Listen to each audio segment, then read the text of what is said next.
बिस्मिल्लाहिर्रहमानिर्रहीम। बड़गाम असेंबली हल्के से नेशनल कॉन्फ्रेंस के नामजद उम्मीदवार हमारे सीनियर साथी साबका वजीर जनाब आगा महमूद साहब, यहाँ पे मौजूद तमाम MLA हजरात, सूबाई सदर शौकत मीर साहब, नेशनल कॉन्फ्रेंस के ज़ुमाए किराम, वर्कर हजरात, भाइयों बहनों, बुजुर्गों, नौजवान साथियों, आप सबको मेरी तरफ से अस्सलाम वालेकुम।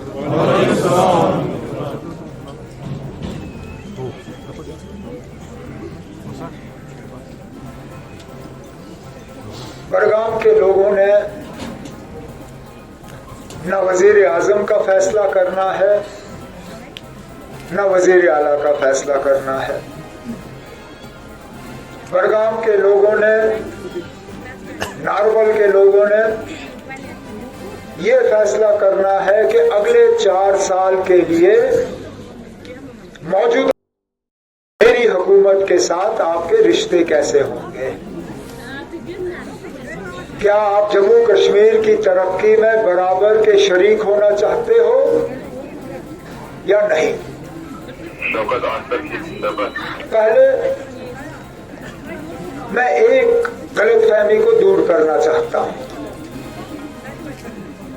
वो गलतफहमी ये कि पिछले 1 साल से मैंने बड़गाम को नजरअंदाज किया।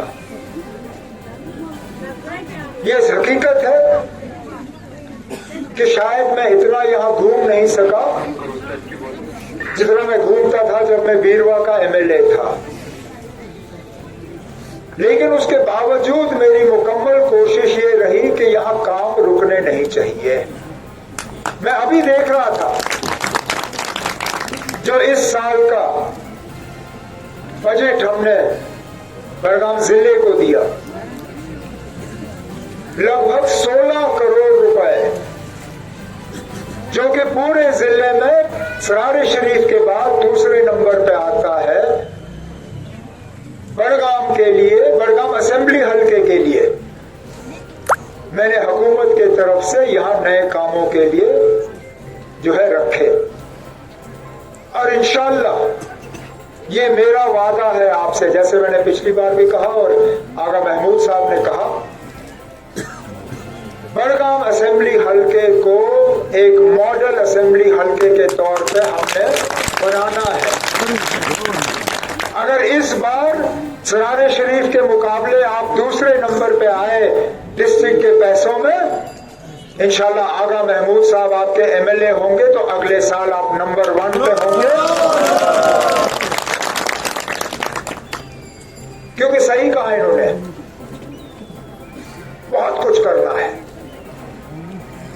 बड़गाम असेंबली हल्के का वो इलाका जो पहले से ही बड़गाम के साथ था, और फिर वो इलाके जो पिछले साल कट के बड़गाम के साथ जोड़ दिए गए, जिसमें नारवल का ये पूरा बेल्ट आता है। और आपने तो मुझे आजमाया हुआ है, मुझे 6 साल नहीं मिले। 15 में मैं आपका MLA बना, 18 में असेंबली खत्म, 15, 16, 17, 18 का आधा हिस्सा। कोई इलाका ऐसा नहीं है जहां पे मैंने कम से कम छोटे मोटे काम ना उठाए हों। और सही कहा आगा महमूद साहब ने, हुकूमत हमारी नहीं थी, हुकूमत हमारे मुखालिफ जमात की थी। जो हुकूमत से मुझे पैसे नहीं मिलते थे वो यहां दाएं बाएं अपना चोली फैला के जो है मैं अपने साथियों से लेता था। कोई MLC नेशनल कॉन्फ्रेंस का नहीं था जिसके पैसों पे मेरी नजर नहीं थी, जिनका MLA फंड, MLC फंड मैंने लेके यहां खर्चाया नहीं। और तब हुकूमत नहीं थी ना, आज हुकूमत हमारी है। आप बताइए करना क्या है, बाकी मेरी जिम्मेदारी है, वो हम कर लेंगे। लेकिन थोड़ा सा आपको सोचना भी होगा, आज तमाम ताकतें हमारे खिलाफ क्यों? आज सारी तकरीरें जो होती हैं सिर्फ और सिर्फ नेशनल कॉन्फ्रेंस उनका निशाना होता है, चाहे उम्मीदवार बीजेपी का, उम्मीदवार पीडीपी का, उम्मीदवार अपनी पार्टी का, आजाद उम्मीदवार, जो भी, उनकी तकरीर में निशाना नेशनल कॉन्फ्रेंस, उमर अब्दुल्ला, आगा महमूद। क्यों? क्योंकि उन लोगों की तरह हमने धोखा नहीं दिया। याद करिए 2014 जब मैं मैदान में उतरा था बीरवा से, हमारी मुखालिफ जमात, ये कलम दवात वाले, इन्होंने क्या कह के वोट मांगे कि बीजेपी को बाहर रखने के लिए पीडीपी को वोट देना जरूरी है। जम्मू कश्मीर के लोगों ने शायद 28 या 29 सीटें उस वक्त मरहूम मुफ्ती मोहम्मद सैयद साहब, अल्लाह मगफरत करे उन्हें, उनकी झोली में डाल दिए। और दूसरे दिन मुफ्ती साहब ने क्या किया? बीजेपी के साथ हाथ मिलाया। हमने भी बीजेपी के खिलाफ वोट मांगे। पिछले साल हर तकरीर में मैंने कहा कि अगर बीजेपी को रोकना है, नेशनल कॉन्फ्रेंस की कामयाबी उसके लिए जरूरी है। आप लोगों ने अपने कीमती वोटों से हमें नवाजा, हमें कामयाब किया। क्या हमने बीजेपी के साथ हाथ मिलाया? नहीं। अरे जो लोग आज यहां बड़गाम में अपना उम्मीदवार मैदान में उतार के इलेक्शन लड़ रहे हैं, जम्मू कश्मीर में 2 इलेक्शन है आज, एक बड़गाम में, एक नगरोटा में। जरा उनसे पूछे नगरोटा में उनका उम्मीदवार कहां है? अगर वाकई वो बीजेपी के मुखालिफ है, नगरोटा में उनका उम्मीदवार क्यों नहीं है? कहां है पीडीपी का उम्मीदवार नगरोटा में? कहां है अपनी पार्टी का उम्मीदवार नगरोटा में? कहां है ये बाकी? इन्होंने मैदान ही छोड़ दिया। वहां अगर मुकाबला है तो नेशनल कॉन्फ्रेंस और बीजेपी का है और किसी का नहीं है। यहां कश्मीरियों को धोखा देते हैं, वहां खामोश रहते हैं। सोचो, क्योंकि अंदर अंदर से जो इनका पुराना रिश्ता 2014 में कायम हुआ, वो रिश्ता आज भी अगर नहीं होता, आज महबूबा मुफ्ती साहिबा नगरोटा में तकरीर कर रही होती, नगरोटा में उम्मीदवार खड़ा किया होता। सही बात। इसमें सोचने की बात है। हम लोग हैं जिन्होंने आपसे बीजेपी को बाहर रखने के वोट मांगे और बीजेपी को बाहर रखा। हमने आपसे वोट मांगे ये कहते हुए कि आपकी असेंबली बनेगी, हम 5 अगस्त 2019 के खिलाफ आपकी आवाज बुलंद करेंगे। पहला सेशन असेंबली का हुआ और हमारी हुकूमत ने वहां करारदाद पास किया कि 5 अगस्त 2019 को जो हुआ गलत हुआ और जम्मू कश्मीर का खसूसी दर्जा जम्मू कश्मीर को वापस मिलना चाहिए। हम लोग हैं जिन्होंने कैबिनेट की पहली मीटिंग में कहा कि जम्मू कश्मीर को दोबारा रियासत का दर्जा मिलना चाहिए, जो इन लोगों की दोस्ती की वजह से हमसे छीना गया। हमने तरक्की भी शुरू की, आपकी हुकूमत आप तक पहुंचाया, लेकिन अपने सियासी वादे भी हमने मुकम्मल किए। आज हमारी माएं बहनें किसी भी सरकारी बस पे खड़े बैठ के मुफ्त की सवारी करते हैं। और ये नहीं कि सिर्फ यहां से श्रीनगर जाने के लिए या यहां से उड़ी जाने के लिए। मेरी बहन अगर यहां से दिल्ली जाना चाहे तो एसआरटीसी की बस में बैठ के मुफ्त दिल्ली पहुंच जाती है। आज हमारे मुखालिफ मीटर की सियासत करके हमें निशाना बनाने की कोशिश कर रहे हैं। अब मैं बहाना बनाना चाहता तो आपसे कहता ना ये मीटर मुझे विरासत में मिले, लेकिन मैंने भी बंद नहीं किया। क्यों नहीं किया? दो वजूहात। एक, आम तौर पे हमारा तजुर्बा रहा है कि जो लोग ईमानदारी से अपना बिल भरते हैं, जब अग्रीमेंट से मीटर लगता है, मीटर में बिजली का बिल कम होता है। लेकिन दूसरी बात, हमने अपने मंशूर में लोगों से वादा किया है कि जो लोग 200 यूनिट से कम बिजली इस्तेमाल करते हैं उनकी बिजली मुफ्त होगी। लेकिन 200 यूनिट मैं नापूंगा कैसे? अगर मीटर ना लगा हो, मुझे कैसे मालूम है आप 200 यूनिट इस्तेमाल कर रहे हो, 100 यूनिट इस्तेमाल कर रहे हो या 1000 यूनिट इस्तेमाल कर रहे हो?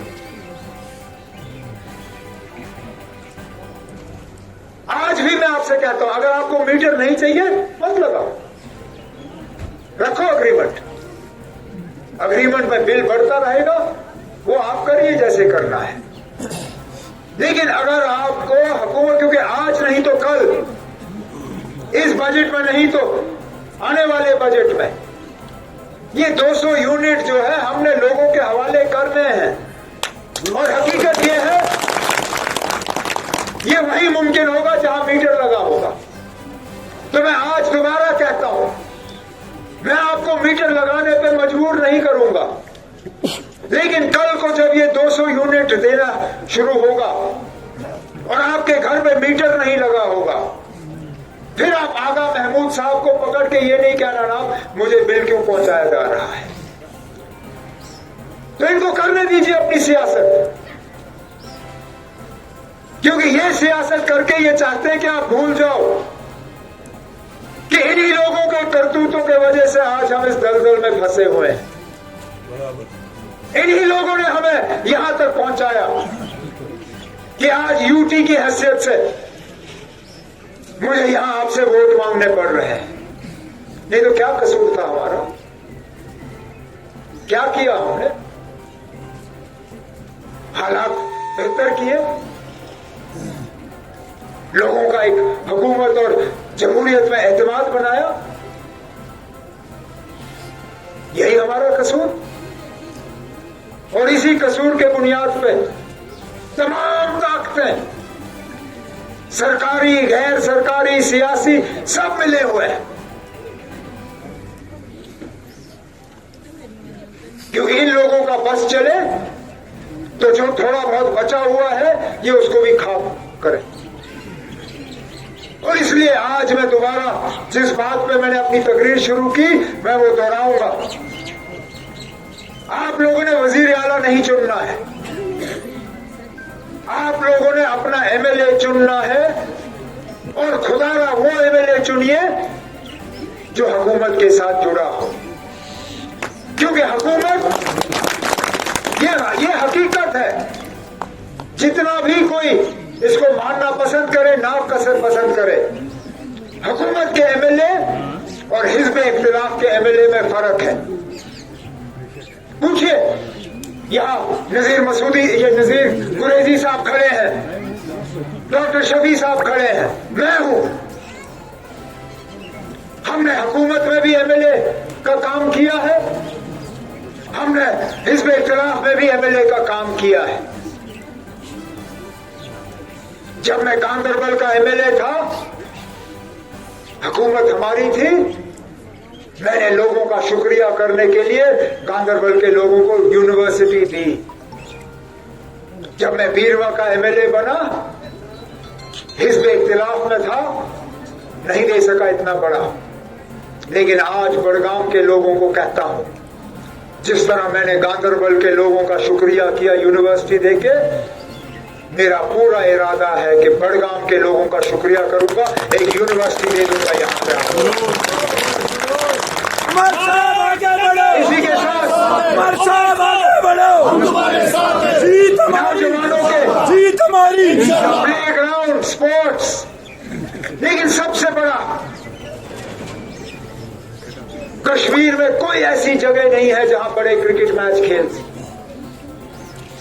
हम आईपीएल के मैच सिर्फ टीवी पे देखते हैं, कोई धर्मशाला जाता है, कोई पूना जाता है, कोई कोची जाता है, कोई अहमदाबाद जाता है, लेकिन श्रीनगर कोई नहीं आता, बड़गाम कोई नहीं आता, जम्मू कोई नहीं जाता।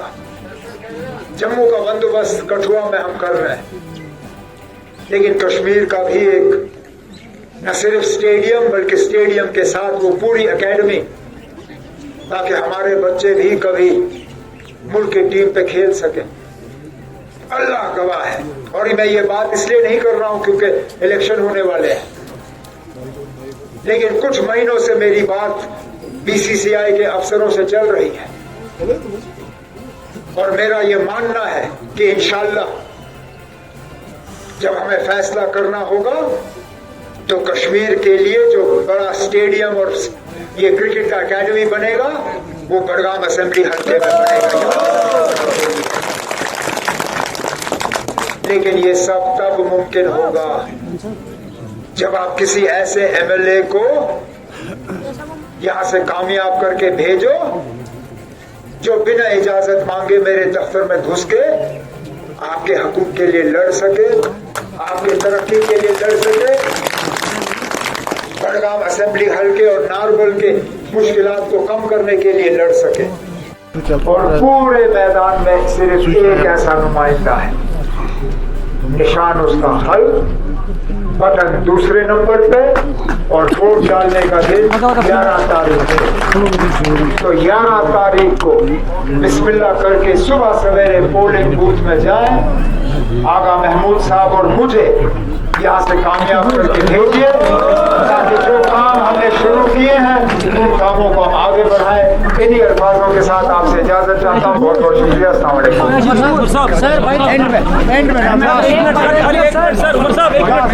Sir please sir